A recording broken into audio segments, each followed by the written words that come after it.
These are the 5 fundamental yet surprising things that you should absolutely save your money on, to not let the government and big corporations to steal the money from you and stop you from reaching your financial freedom.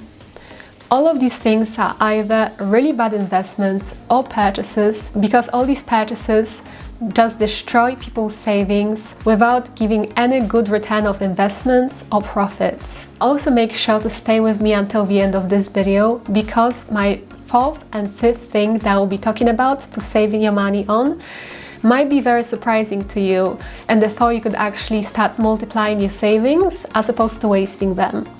So I suggest you watch every single point mentioned in today's video, because I believe all these points are valuable in their own different ways. One of the worst, in my opinion, physical investments that a lot of people fall into buying are brand new cars. In fact, I wouldn't even call it an investment, because as soon as you buy that brand new car, it brings you a loss. This is of course because the value of a brand new car decreases dramatically from the first time you use it and you continue using it. If you ever want to sell your brand new car, you are not going to profit from the investment. Instead, you are just going to generate yourself a great amount of loss. Buying a brand new car is a lot more expensive than buying a second-hand car. In my opinion, you can buy a second-hand car for a fraction of the price. That's not going to cause you such a huge loss of investment, or it might not even cause you any loss of investment, because often you might find a good deal on a second-hand car and possibly even sell it for more later down the line, or for the same amount of money that you bought it, which is pretty impossible with brand new cars, to be honest. From the financial perspective, from the investor's perspective, buying brand new cars is probably one of the worst financial decisions. I suggest always looking at other options before deciding that you need this brand new car, because you might be able to find some second-hand options which give you the same functionality and give you exactly the same features that you are after. The second thing is a trap that people who are especially new to wealth often fall into, and that thing are designer clothes. And this is often actually how you can turn apart someone who's an investor and building their wealth from scratch, as those people hardly ever wear designer clothing in their day-to-day life, and somebody who is very new to wealth or just acquired it by luck, winning a lottery, having a rich relative, parents, or partner.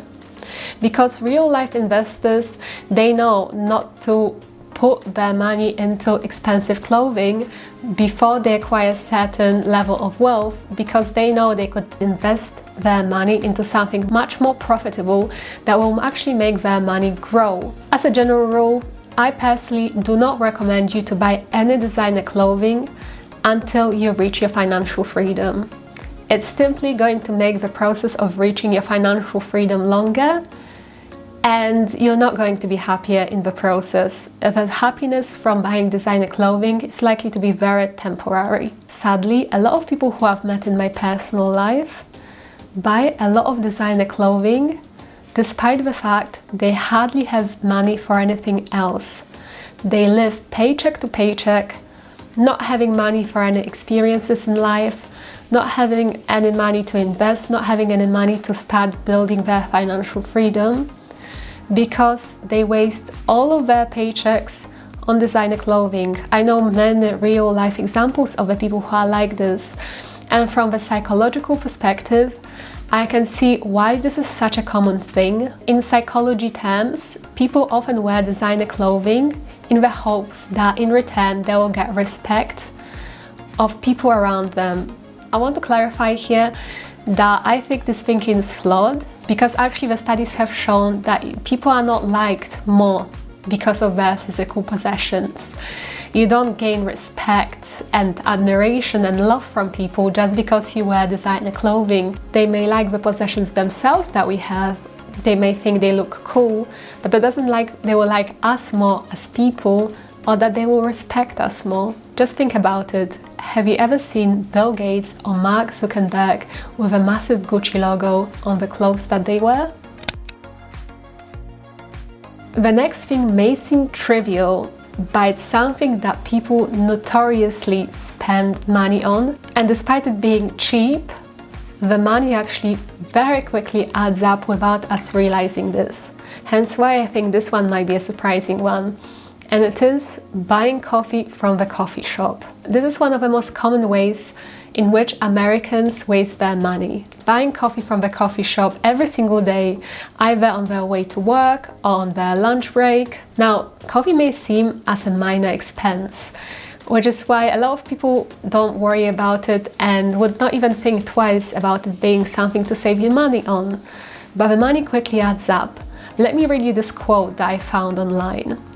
The Perfect Brew reports that on average, in the United States, women spend about $2,327 per year on their coffee habit, while men spend $1,934. That's $2,000 every single year that you could save. If that's an average, I don't want to know what the high average or the above average amounts spent on coffee are. These are the types of spendings that we don't really pay much attention to, as they seem very minor. But when we look at the greater picture and do our yearly spendings check, which to be honest, not many people do, but if you do, you'll probably realize that you might be spending way too much money. I know here I could tell you, just don't spend your money on coffee, it's unhealthy. Just stop this habit altogether and save your money. But I think for the most part, this piece of advice is pretty unrealistic and unhelpful, as I know there are so many people who absolutely love coffee and couldn't imagine their day without it.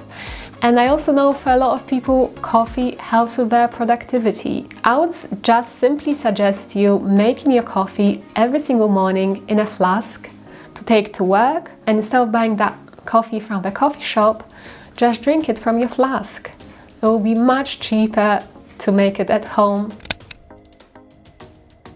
This next thing may also be very surprising, but actually, after doing a lot of research and following the steps of other investors and finance professionals, I've realized that many people who are wealthy don't even bother themselves with buying the latest technology, the latest phones, the latest MacBooks, and the latest pieces of electronics if they have something that works perfectly fine already.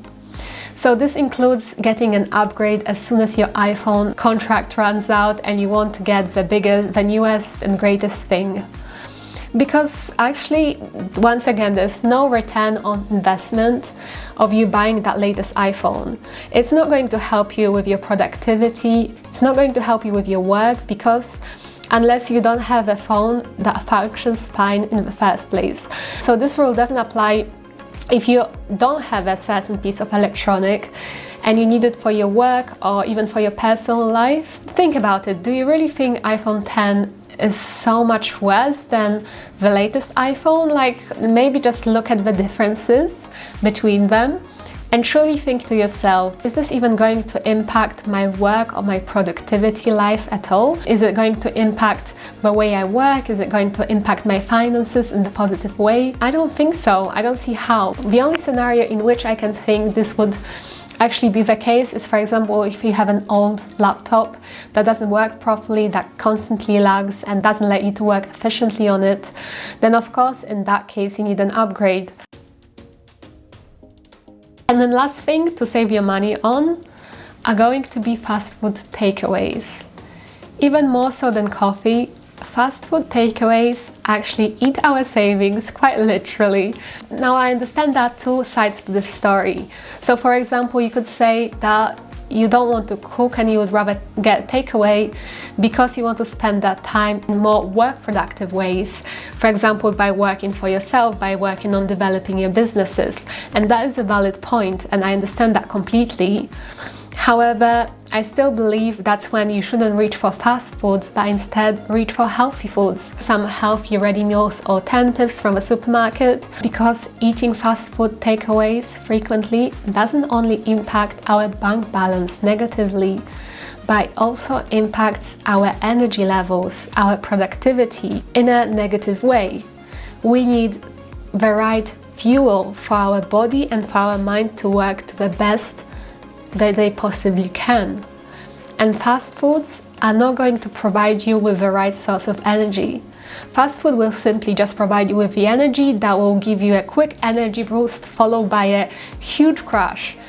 And actually you're doing far more damage to yourself rather than good, because you will not be able to work for as long as efficient as if you eat healthy foods that provide you with long-lasting energy and all the nutritional benefits and the nutritions that you need in order to fuel your brain and fuel your body and fuel your mind to work to the best that they possibly can. So these are the things that I would suggest you saving your money on. They're usually just the habits that we develop and we fall into, and we don't realize that actually we would do far better without those things. I have made a course all about building your wealth and financial freedom by talking about and sharing with you and showing you exactly how I started with my several different passive income streams, and also with how I invested my money for it to grow and not to spend it on unnecessary things which will make me kill my wealth.